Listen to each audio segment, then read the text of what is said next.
So today we're going to participate in some what we like to call political crystal ball gazing. We're going to try and game out the future through this really good article here in the Yorkshire Bylines. It's really good, by the way. Go and read it. And the Yorkshire Bylines in general, go support them. Really good initiative. To essentially look into the future. And sometimes, especially for Brexit, it can be really hard because we need to know what's going to be in place. And at the moment, because we don't know what's going to be in place, we don't know how to forecast these things. Like I say, the government should be releasing impact assessments. They have yet to do so regarding these new deals, and we can just guess why, because we probably know it ain't going to be good. Like I say, the last time the government released impact assessments, they did not report any good news either. So you can see why the government is so hesitant to actually release impact assessments. So going into this, do know that this is really a lot of guessing, gaming stuff out. Will it happen? How it won't happen? At the moment, this is why we say it's crystal ball gazing and looking into the future. We may not be 100% accurate with what we get through this, but we may only be 50% accurate or even 15. So please do, excuse the things here. Like I say, I'm not chiseling anything in stone, so to say. So, Brexit, a glorious future or a visit to the last chance saloon? As the UK and EU edge fractiously towards a thin free trade deal, with varying levels of suspicion, mistrust and rancour on both sides, it might be a good time to step back and take a longer-term view of Brexit. Let's think, and let's be frank for a second. A second referendum, perhaps with a slim victory for Remain, would leave the European issue unresolved. Leave voters would have felt cheated and would have wound up with howls of outrage from the pro-Brexit press, with all the old arguments reignited and fueled with even more power. The complex reasons for Remain in 2016 failed to persuade at the time and have not succeeded much better since. And I would suggest that the narrow Leave victory really didn't settle the issue either. The country is still divided, with a clear constituency majority thinking that the decision to leave the EU was wrong. The gap is around 6%, while larger than the percentage by which Leave won in the 2016 is not huge. The reason the divisions persist seem obvious to me. Brexit at the moment is still an unproven hypothesis, which is what we've said before. This is really where the Brexiteers are going. It is just an unproven hypothesis, but they've far overpromised what they can do, and Brexit is not going to deliver on what many people voted for Brexit for in the first place, which was to essentially make their lives better, which is what many Brexiteers were telling people. So anyway, it continues. The referendum result and the 2019 general election provided the government with a green light to test that hypothesis and proceed with showing that Brexit is truly the path to increased prosperity, security and sovereignty. And as of January 2021, or later if another extension is agreed, we move from the hypothetical to the demonstrable. The electorate will finally be able to see if we have been indeed shackled by the membership of the EU. But what we know so far does not bode well. Businesses are relocating to Europe at an increasing rate, while lorry parks are being constructed to mitigate the worst of the expected chaos at our borders, even if we leave with a trade deal. And Britain's coveted AAA credit rating was lost after the referendum result, downgraded in 2017 and just this week. But Brexit must be a clear success. Simply maintaining the status quo would surely be regarded as a failure given the current cost, disruption and decisive nature of the debate. If the promises made in the campaign, or even most of the important ones, are actually fulfilled, then Remainers will be silenced and forced to accept that we were wrong. With 50% of the British public believing that Brexit was a mistake against 93% still thinking it was the right decision, the government must win around a majority of life to outside the EU, if its promises are to be an uphill task. Some people claim to be prepared for any hardship, even becoming impoverished through unemployment, in exchange for a particular form of Brexit, but they are almost certainly a small minority. Most Leave voters, certainly at the margin, expect solid and tangible improvements. And the question must be asked, are they likely to get it? The odds are stacked heavily against them. The government will soon the government will soon attempt something successive British administrations have been trying and failing to do for at least a century, in good times and bad. That is to restore the nation to the lofty highlights and the global trade power it last saw under Queen Victoria. And this will not be easy. And we've talked about this before, about the whole Empire 2.0 and the fulfilling of the, quote, dreams of empire. And like I say, this just can't be. We do not have the colonies. We do not have a massive navy. And unless people are seriously advocating that we, start to go and reinvade some of our former colonies, no, we should not be doing that. So George Orwell, in a 1929 essay about Burma, now Myanmar, described the British Empire as a sort of captive market for British industrial goods. Foreign products were kept out by prohibitive tariffs, while the English factory owners made what he called exorbitant profits. The loss, and that's exactly the case. We relied on essentially milking all our colonies, and that's why we became such a strong and powerful nation. The idea that we can be a, quote, trading nation again is just impossible, because they don't seem to understand the actual history of the British Empire and how it functioned. So the loss of the empire after the war, and encouraged by America, not only robbed Britain of her prestige and power, but also deprived industry of a huge soft market for British goods. We have been trying and failing to compete ever since. We therefore face a familiar mountain, but in the current attempted assault, Britain will be chained to the heavy concrete block with the word on known as Brexit chiseled into it. The problems are about to hit us. Start with the fact that Brexit came at the wrong time. In 2015, while we were full member of the EU, Britain's growth rate was at the top of the G7 league. Last year, unemployment was at a record low of 3.8%. We are unlikely to see those figures for many years.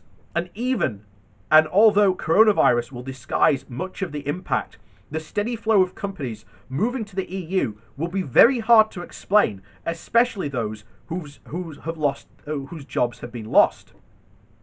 Boris Johnson famously once said that most of our problems are caused by Brussels, but by chronic British short-termism, inadequate management, sloth, low skills, and a culture of easy gratification and underinvestment in both human and physical capital and infrastructure. He is, in my opinion, about to discover just how right he was before he sold an entire nation for personal achievement. The coronavirus is the other great unwelcome factor. The pandemic has been and continues to be a major health crisis, but the economic disaster that is stalking the nation in its wake has brought us to the deepest recession in nearly 300 years. The end of the transition period will coincide with a massive rise in unemployment, threatening the public finances with chronic difficulties and borrowing levels never before seen in our peacetime history. We will seriously limit the Chancellor's future spending plans as an essential to the government's levelling up agenda. Next, for ideological reasons, the government has given itself a Hobson's choice of either a hard Brexit or a very hard one. The impact of a vast explosion of totally unnecessary border bureaucracy, adding friction and cost to trade with our biggest overseas market, will be severe, whatever the outcome of the talks.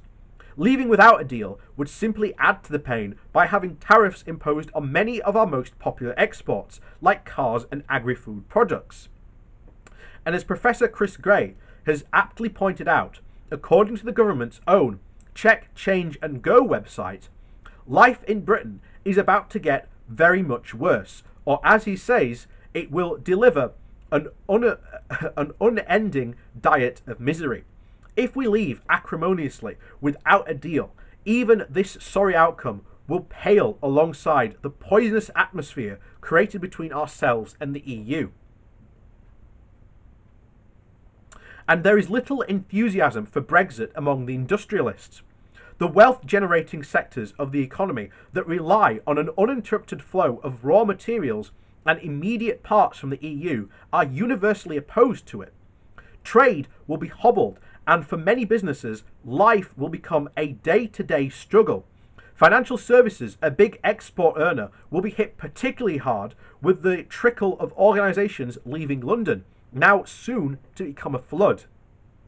In any case, Brexiteers in government, mostly humanities graduates, journalists and lawyers, display a fundamental misconception about our economy. Michael Gove, for example, thinks that the great prize of Brexit is leaving what he calls the anti-science and anti-innovation approach that the EU has hitherto. And after 50 years in industry, I feel I have an advantage over him. Virtually every apparently British-made pack, pouch, bag, bottle, carton, or shelves on British supermarkets and DIY retailers will have been produced, printed, filled, stacked, and wrapped by advanced machines designed and built in foreign factories, chiefly in the EU. As proof of this, you have only to look at Interpark, the world's premier packaging machinery exhibition, hosted in Dusseldorf, Germany, and attended by all the industry's global leaders. Well done if you spot any British manufacturers among the 20,000 exhibitors that tend to be very small and like hen's teeth. None of the world's top suppliers of automated warehouse systems is British, for example. I'm not sure how we have been. I'm not sure if we have a single manufacturer for a block that is supposed to be anti-innovation. The EU seems remarkably overrepresented. Greg Clark, the business secretary in 2017, talked about investing 11 million in robotics to build on our world-leading reputation in these cutting-edge sectors. The year before, the International Federation of Robotics pointed out that Britain had a density of installed robots of 33 per 10,000 employees, barely above the average of 30 in emerging markets. So that's the markets that apparently we want to get invested in, as Jacob Rees-Mogg would say. And you compare this with Sweden, which had 154, Italy 126, Korea 411, Germany 170 robots per 1,000 employees, regularly installs 10 times as many as the UK. So we are not clearly world leading. And inevitably, I have to choose the word carefully. European factories have invested well, are serious, innovative, lean, modern, frighteningly efficient, and light years ahead of us. We import 30% of our food from the EU because it's often more competitive. If the UK government thinks the EU regulations are holding us back, I would advise them to brace for the relatively thunderbolt. It is not that Britain doesn't invest. It just doesn't invest enough, and too often it is the last to do so. Trade deals with the USA, India, and China could be a welcome fillip, but they are far more likely to pull in imports than actually raise our exports. They only work for the advanced economy like ours if you have the industry to take advantage, and I'm not convinced we do. Any growth in domestic product will be slow in coming and small compared to the huge drop in European trade. Our representative at the World Trade Organization hails the UK joining the WTO's government procurement agreement as if it represents a bonanza, but British suppliers lost the contract to even print our own blue passports to the Franco-Dutch company Geltelmo. Look out for plenty more of those where that came from. But Brexit must be a success, or at the very least be presented as such. So there is a very real danger that the government will once again engage in a dash for growth, much like Edward Heath and his Chancellor Anthony Barber did back in the 1970s. It took 25 painful years to get inflation back under control. All eyes will soon be on the relative growth rate of the UK against the Eurozone, which is forecast to shrink in 2020 by 8.7%. The UK, on the other hand, is looking at a shrinkage of 12.4%, and the 20.4% fall in UK output in the second quarter was the largest in any of the world's most developed economies. Britain begins the race by dropping even further behind and panting even before the starting pistol has been fired. Neither the EU is about to fall apart, despite it being the dearest wish of many Brexiteers, including Nigel Farage and Steve Baker. Unfortunately for them, the gleeful forecasts of its demise have appeared regularly since 1957. But it stubbornly goes on growing and is the world's most undisputed regulatory superpower. Living next to it while trying to introduce your own standards as domestic manufacturing continues to shrink takes some chutzpah and is bound to fail. And we will never escape the EU's regulatory gravity. In the pages of The Telegraph, the future of the euro is regularly called into question. But despite all the naysayers, it has grown in importance and is currently the second most commonly held reserve currency after the US dollar. Representing about 21% of international foreign currency reserves, our pound sterling is, by comparison, is below just 5%. Brussels has declared that it wants to break its resilience on London's capital market by building more capital inside the EU, something that Brexit, according to Valdis Dombrovskis, an executive vice president for the European Commission, has made more urgent. I have little doubt they will do it. Those who are confident the city is safe should remember when Boeing dominated the world's civil aircraft market. Presumably, the Americans also thought Europe would never catch up, let alone Airbus actually overtaking them. To the surprise of many Brexiteers, the EU is more popular now than it was before the referendum. In 2018, it reached its highest level of support for 35 years, and in 2020, the European Social Attitude Survey showed that support for the EU is actually also increasing in the UK.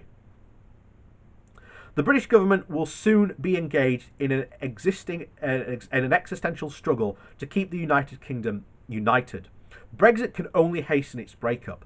It will be a pivotal moment for its former members of the UK to drift back towards the EU, leaving a rump England and Wales as the only nations in Europe, apart from Russia and Belarus, without a hand on the tiller of helping to set the course of the continent of which we are a part.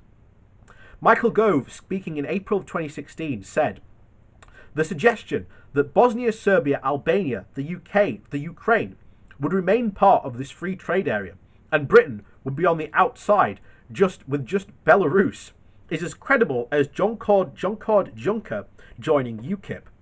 Incredible as Groves thought it was, this is precisely what is about to happen. It is not impossible that even Belarus will actually accede, leaving only Britain and Russia outside the EU. And as of January, Britain will be the only one of 3 countries in Europe which will just be on the reach of the European Court of Justice. And as if we are either outlaws or superior, we need to be judged by different standards to everyone else. I really wonder how helpful that will be to European trade. Given all these issues, it's hard to see how Brexit will show any measurable benefits for many years, even if ever. And as I anticipate, the rewards are slow in coming and will prove elusive, or things will go seriously downhill. How will the Conservative Party handle it? Johnson and Gove and Chief Negotiator David Frost will quickly become yesterday's heroes, but Brexit will be continued to blame everything on the EU. The deal, the negotiators, or the way it was negotiated, giving the lie to taking back control slogan. To see how the fallout might be mitigated in the short to medium term, look no further than the communist Russia from 1925 until the Soviet Union broke up in 1989. Struggling Russian citizens and those in the satellite nations were constantly promised living standards to match the West, who they blamed for all their difficulties. It took nearly 70 years before Mikhail Gorbachev finally admitted defeat. A ruthless and determined government, with newspapers under its control, can keep things only so quiet for so long. But I do wonder if the presence of the British people the patience of the British people will stretch even that far. If the press and news media and the Fourth Estate likely to be complicit and turn a blind eye to even the national decline? I don't believe so. And unlike 1973, when we first joined, there is now a very active pro-EU movement in this country, and even abroad, and especially it will be possible to demonstrate that Brexit has either failed or, seemingly against all the odds, succeeded.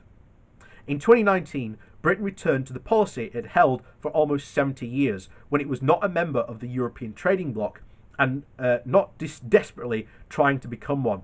Sooner or later, Johnson, or more likely one of his successors, I believe, will be forced to adopt the approach to Europe that Helen Macmillan and every European Prime Minister since has, right up to Theresa May, has pursued from the late 1950s.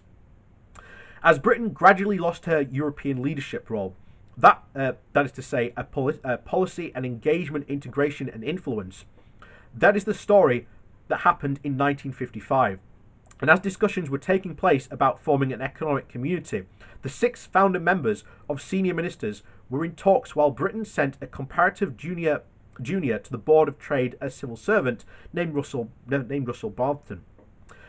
It is claimed that Barton may have been told to make no comments, and eventually he supposedly withdrew just with these words: "Gentlemen, you are trying to negotiate something you will never be able to negotiate. If negotiated, it will not be ratified, and if ratified, it will not work." This is all contained within a letter given to Vernon Baumgarten, the CBE professor and the government of government in Oxford University in 2014. But Berthan's son wrote to the Economist late in 2013, denying his father had even ever used those words and setting the record straight. Berthan was apparently sympathetic to the European Economic Community idea and wrote this to his political masters in August of 1955. "We have in fact the power to guide any direction we like, but beyond a certain point we cannot exercise that power without ourselves becoming in some sort of measure responsibility for the results." He later said, "If we had been able to say that we had agreed in principle, that we could go wherever we could have got whatever kind of common market we wanted. Unfortunately, we didn't do either, as we know now." And by December of 1959, Macmillan was writing to his foreign secretary, "For the first time since the Napoleonic era, major continental powers are united in positive economic grouping, with considerable political aspects which thought not specifically directed against the United Kingdom have the effect of eluding us, both from European markets and from consultation in European policy." And it's hard to see what has changed since then, except that we are now in a far worse position. In 1960s, the UK had the 4th largest economy in the world. Germany was even ahead of us then, and we are now 6th, likely to be the 7th by the end of the year. Crucially, we are now far more integrated with European industries, complex just-in-time supply chains that crisscross the continent in a way that was not even possible then. And in 1960s, we had sizable industries in coal, steel, cement, hoistery, shipbuilding, car, truck, motorcycle manufacturing, and others, all of which were either gone or are now altogether under foreign ownership. Britain had a huge military presence then, with more than 500,000 service personnel and over 100,000 in the Royal Navy alone, which boasted 8 aircraft carriers, 170 cruisers and frigates, 54 submarines, and over 200 coastal patrol vessels. Despite this, successive Tory governments for both Tory and Labour felt that Britain was too weak to go it alone. Though Brexit may have been brought to exactly what Macmillan feared and tried desperately to avoid, we have given up on any leadership ambitions in Europe. In a few years, we will have to come full circle, watching enviously from the sidelines as the EU and the Eurozone grow more powerful economically, diplomatically, and perhaps even militarily without us. If we were ever to become an enthusiastic members of the EU, something radical is needed to convince the disbelievers, and Brexit may actually be it. Unless being outside the EU proves a clear success, we will be forced to reach only one conclusion possible. There is nowhere else for us to go. The myths have driven the Brexit, the British exceptionalism for years will have finally been exposed. Britain will have to rejoin the EU, whatever the cost. And I think that is definitely going to be the case. We've talked about this before. It's only a matter of time, as I said before. It really is. And like I say, all paths leads us back into being in the EU. You know, as was said there, we cannot be this magnificent trading nation that we haven't been since Queen Victoria's days. It's just not physically possible unless the Boris Johnson wants to start advocating for reinvading our former colonies, and I can't see him doing that anytime soon. So with that, thanks for watching. Please do hit that like and share button. And of course, if you'd like to support the channel a different way, there are links down below to my Patreon page and another one-off donation link. So thanks to those people who do support me that way. Your support is very much appreciated. And of course, we'll see you next time.